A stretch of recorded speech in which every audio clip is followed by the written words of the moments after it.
Allora, buongiorno a tutti, mi chiamo Maurizio Argentieri e faccio il sound designer in ambito cinematografico. Come si diventa sound designer? Sound designer si diventa dopo tantissimi anni di lavoro e acquisendo delle competenze e soprattutto un'esperienza molto particolare che ci consente di poterci interfacciare da un punto di vista organizzativo, ma soprattutto da un punto di vista anche artistico-creativo con il regista che si occupa appunto della costruzione di tutti quanti i flussi audio, video che costituiscono un film.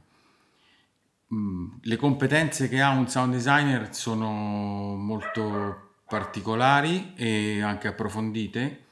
per cui è un lavoro che si può fare soltanto dopo aver acquisito tantissima esperienza che ci consente di poterci interfacciare in maniera completa, quindi dando anche un apporto creativo alla costruzione del film con quello che è il movimento creativo che appartiene appunto ai registi. Il sound designer è proprio colui che si occupa della gestione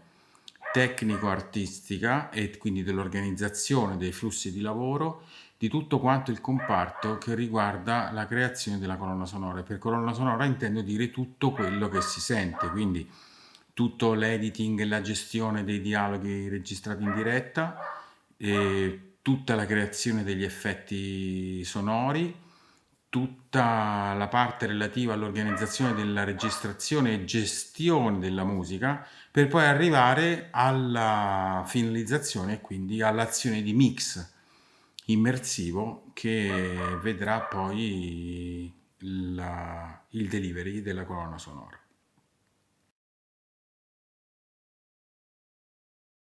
Per quanto riguarda appunto il luogo di lavoro,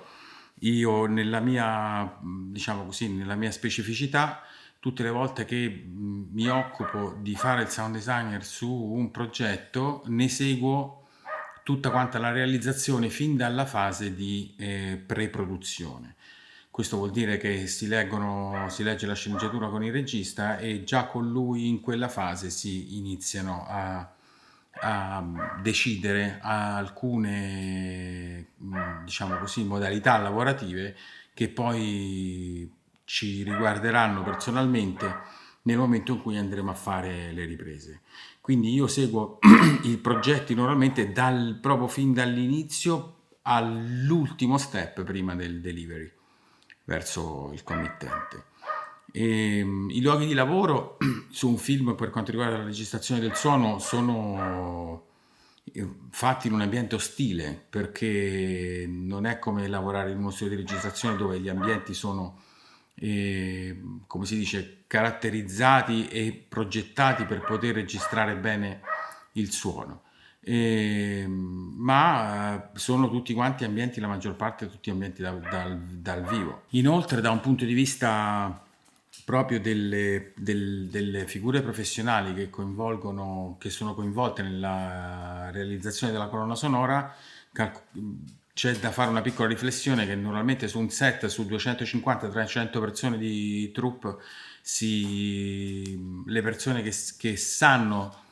e si occupano di suono sono una microscopica percentuale, sono 3-4 persone che si occupano di questa cosa, mentre tutto quanto il resto si occupa di tutto quanto quello che si vede. E quindi purtroppo tutta quanta la parte sonora è appannaggio delle persone che compongono il sound department durante le riprese e del regista, qualora appunto il regista sia un regista sound friendly, quindi innamorato del suono, che collabora in maniera importante con il sound department e lo difende.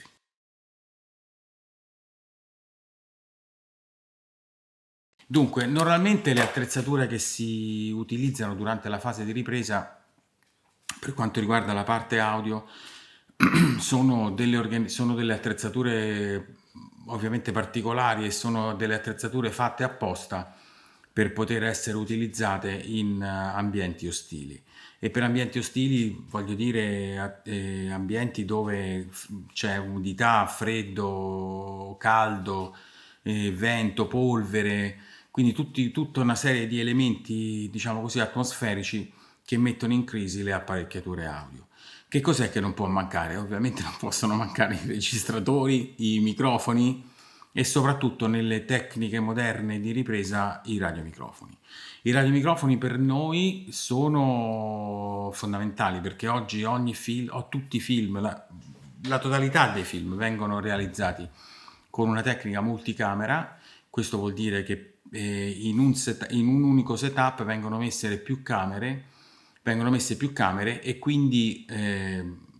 non sempre, anzi spesso ultimamente quasi mai, il boom, che è il microfono più importante che si utilizza, e purtroppo deve stare fuori dalla inquadratura più larga e compromettendo in maniera importante purtroppo la resa del suono. Perché? Perché il suono ovviamente che può catturare un boom è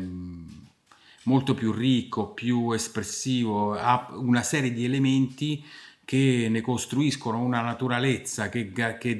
restituiscono all'inquadratura una naturalezza sonora che è difficile, che difficilmente può essere, diciamo così, restituita attraverso l'utilizzo di microfoni posizionati sugli attori. Perché? Perché ovviamente sono molto vicini alle sorgenti e non,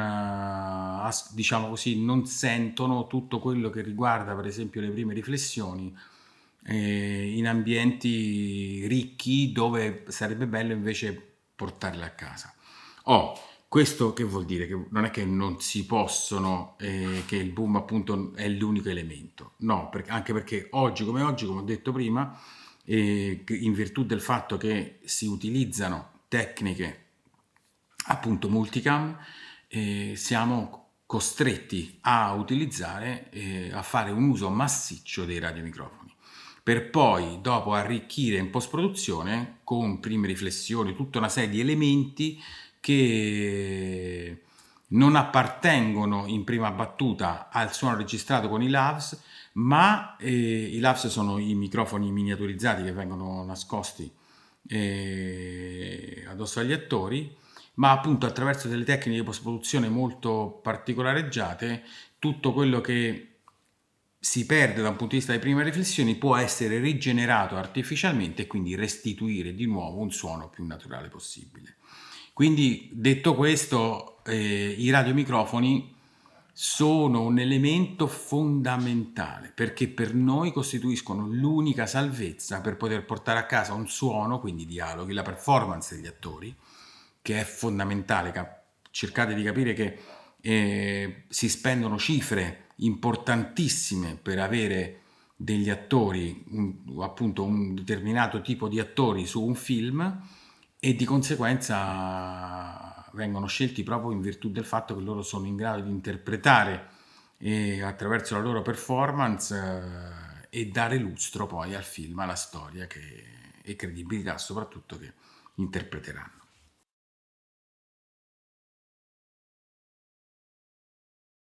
Per quanto riguarda il setup, ovviamente registratori, io utilizzo diciamo, nella mia attività specifica ovviamente dei field recorders, che sono dei registratori portatili, ma non soltanto in alcune situazioni dove è necessaria una enorme portabilità, per esempio in scene dove, che ne so, sulle montagne o all'interno di automobili o in situazioni molto particolari. Altrimenti, per quanto riguarda le situazioni più normali, io utilizzo un rig personalizzato che ho costruito e assemblato in maniera assolutamente personalizzata, che si compone di due interfacce audio molto belle, sono due interfacce Metric Halo che utilizzo appoggiate ad un software che mi consente di poter registrare appunto degli audio file broadcast wave e con un editor di metadati che ovviamente consente poi la possibilità di poter utilizzare questi file in un flusso di post-produzione adeguato a quello che sono le attività cinematografiche.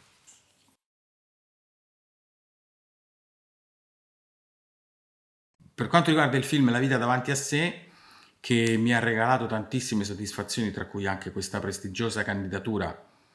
ai Golden Reel Awards, che è un premio per il suono molto molto molto importante.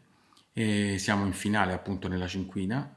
E io ho utilizzato come radiomicrofono il sistema Axin Digital di Shure. È un sistema spettacolare, nel senso che mi ha veramente letteralmente cambiato la vita sul set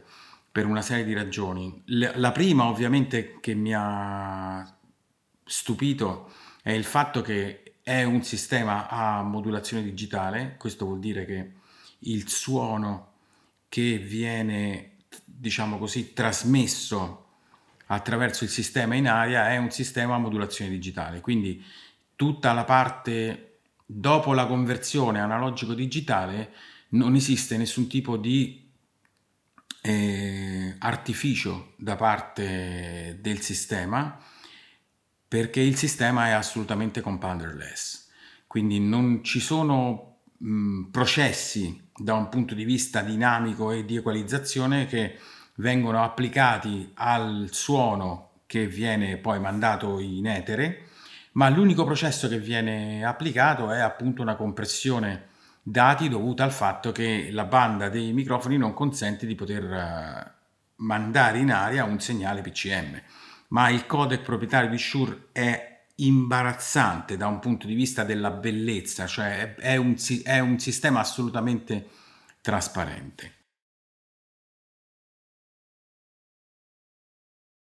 Per quanto riguarda questa produzione, il sistema è appunto il sistema Axon Digital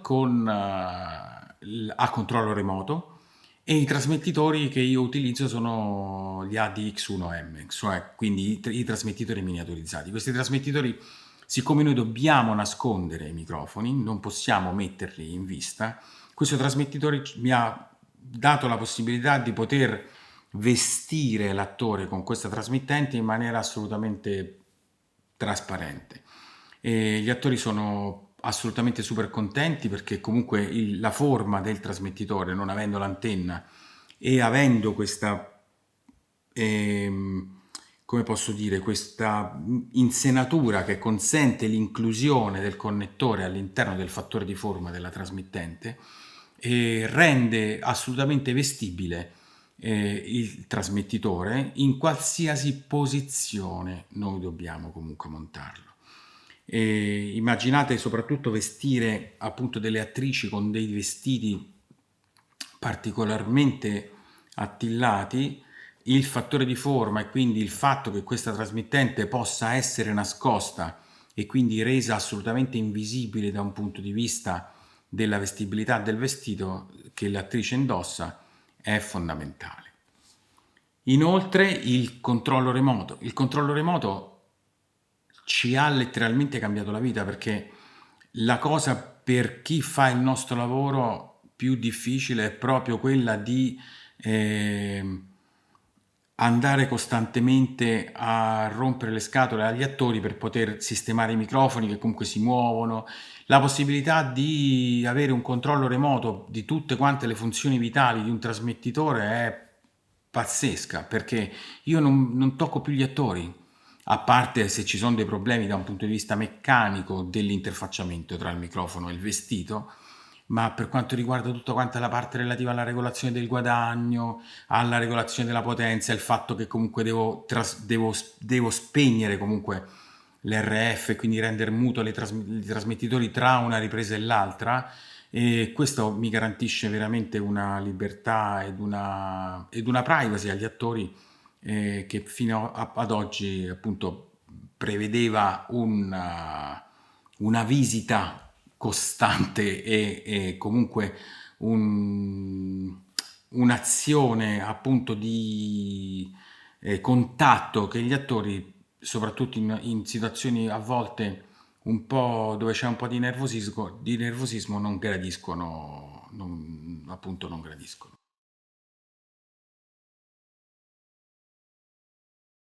Il sistema Shure Accent Digital è un sistema apparentemente complicato. Perché dico apparentemente? Perché è un sistema che è completamente diverso da quello che è, da quello che noi siamo abituati a pensare allo standard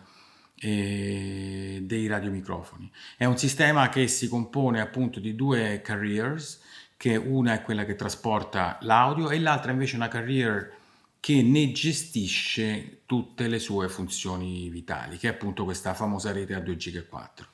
E quindi la rete a 2 giga e 4 è una rete che si occupa del controllo delle parti vitali del sistema e l'altra rete invece è quella che trasporta l'audio. Come mi sono trovato? Benissimo, una volta che il sistema è talmente semplice, una volta che uno è oltretutto è autoconfigurante, c'è un software meraviglioso che appunto è Wireless Workbench che ci dà la possibilità di toccare con mano quelle che sono le performance della situazione RF nei posti dove andiamo a lavorare. Io non posso chiedere di più, nel senso che ho costantemente in maniera diretta e quindi in tempo reale la visualizzazione della performance del sistema.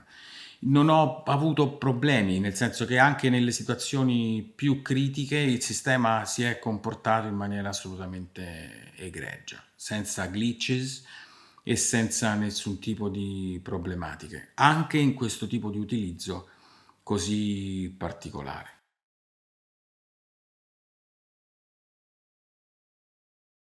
Normalmente si ha questa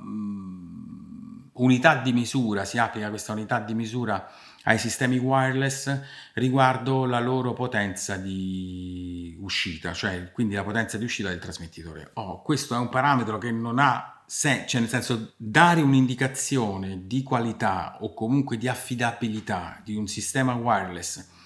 leggendo soltanto la potenza di uscita del trasmettitore è un'indicazione che in sé per sé non vuol dire nulla, in quanto in un sistema analogico la potenza di uscita è funzione della sensibilità del ricevitore, quindi se il ricevitore a fronte di una potenza di uscita anche molto elevata è poco sensibile, la potenza elevata non potrà essere sfruttata appieno in virtù del fatto che il trasmettitore non è così tanto sensibile perché ha un self noise molto importante. Per cui la cosa fondamentale su un sistema analogico, per esempio, è quella di garantire un rapporto segnale-rumore tra la portante che noi abbiamo in uscita dalla trasmittente e il rumore di fondo in RF che noi abbiamo in quel momento. Se noi abbiamo un buon rapporto, il sistema funziona; se noi abbiamo un rapporto cattivo, il sistema non funziona. Il buon rapporto ovviamente si può avere anche in funzione del fatto con un trasmettitore che ha poca potenza, ma il suo ricevitore invece ha una sensibilità importantissima, quindi un self noise molto basso, e se noi andiamo a lavorare per esempio su una zona dove non abbiamo tantissime RF, il self noise così ridotto del ricevitore permetterà di avere un buon rapporto segnale-rumore, quindi a fronte anche di una piccola potenza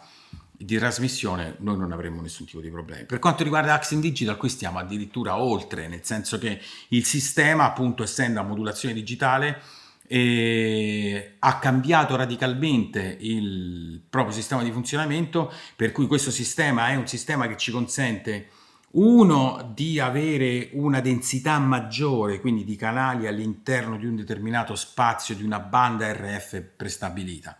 e in più il sistema per funzionare bene ha bisogno di un rapporto segnale-rumore, parlo in RF sempre, che i sistemi analogici ovviamente non se lo possono scordare, cioè questi sistemi riescono a lavorare veramente con rapporti segnali-rumori sull'ordine di una decina di dBm, insomma fanno veramente spavento per quanto riguarda le loro performance.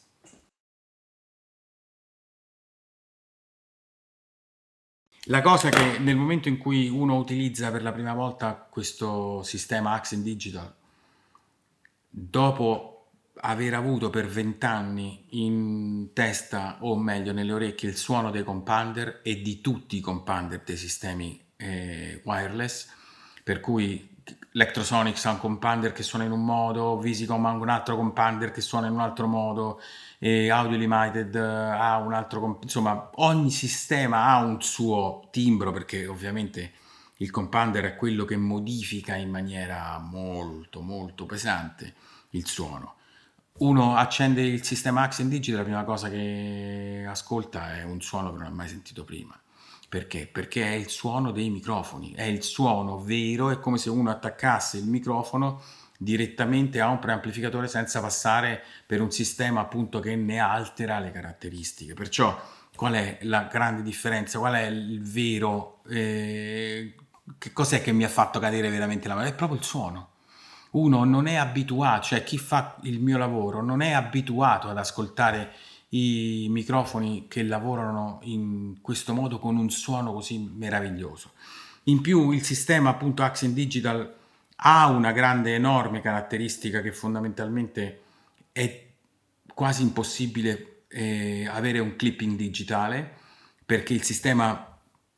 lavora in una maniera tale che compara costantemente due streaming digitali a due livelli diversi, per cui il sistema è in grado di scegliere qual è lo streaming più adatto ad essere ricevuto. Quindi la cosa veramente, la rivoluzione grande è stata proprio quella del suono. Io non amo, per esempio, utilizzare il boom con i plug-on proprio in virtù del fatto che il boom, io addirittura utilizzo ancora i cavi con i preamplificatori valvolari sul boom, proprio perché mi piace tantissimo la ricchezza e il suono di quel tipo di microfono. Io ho provato il plug-on Accent e Shure e sono rimasto anche lì scioccato. Cioè, perché? Perché il plug-on è assolutamente trasparente. Assolutamente trasparente. E lo dico, veramente lo dico io che sono... Io non, per montare un plug-on devo veramente avere le mani legate, che da un punto di vista della ripresa non posso mettere cavi e io qui non ho assolutamente nessun tipo di rimpianto. Il suono di questo sistema è pazzesco, pazzesco.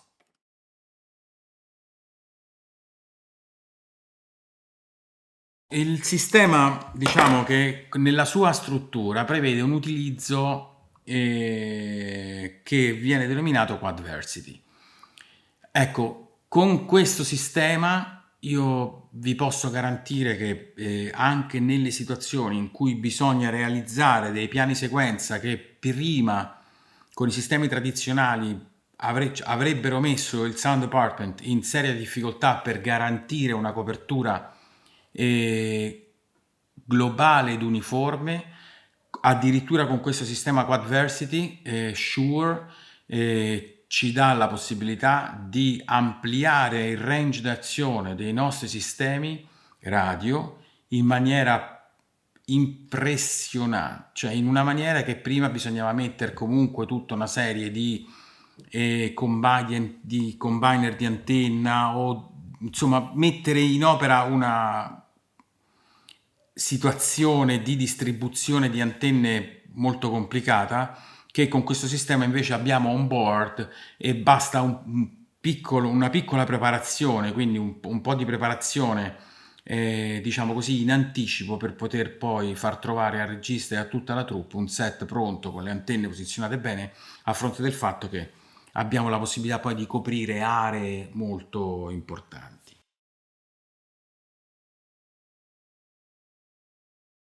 Sono rimasto molto impressionato da questa nuova serie di capsule Twimplex di Shure. Perché? Perché in virtù proprio del fatto del loro suono, cioè per noi la cosa fondamentale nel momento in cui andiamo a scegliere un microfono piuttosto che un altro è, a parte la miniaturizzazione che per noi è fondamentale, ma la cosa importantissima è proprio il suono, cioè la capacità che questi microfoni hanno di poter gestire, per esempio, delle escursioni dinamiche molto molto molto importanti, perché voi immaginate in una scena in cui due attori possono passare da un dialogo molto intimo ad un certo punto ad una situazione estremamente violenta e quindi con un'emissione vocale molto potente, poderosa, fatta di urli, quindi si hanno delle escursioni dinamiche importantissime all'interno della stessa sequenza e se il sistema non è in grado di gestirla, noi lì facciamo tana uno a che cosa? Ai trasduttori che magari a fronte di una grande pressione si incollano e quindi il suono ne risente, e oltretutto al sistema proprio di trasmissione, cioè proprio al sistema di trasmissione, al sistema wireless, che se non è un sistema estremamente silenzioso come Shure, perché la cosa meravigliosa è proprio quella dove uno può regolare un guadagno che ci consente di avere una escursione dinamica così importante, proprio perché comunque il sistema è totalmente silenzioso, proprio assolutamente silenzioso. Io credo di aver detto tutto e non so se mi sono dimenticato qualche cosa. È stato un piacere molto grande per me avere la possibilità di raccontare questa storia, e sono felicissimo di aver fatto la conoscenza di questo sistema che posso dire veramente che mi ha cambiato la vita e mi ha cambiato il lavoro sul set, e vorrei fare i complimenti a Shure perché veramente utilizzando questo sistema io ho trovato che che la progettazione, tutto il reparto di progettazione ha fatto un lavoro importantissimo, pensando proprio alle esigenze di chi fa il nostro lavoro.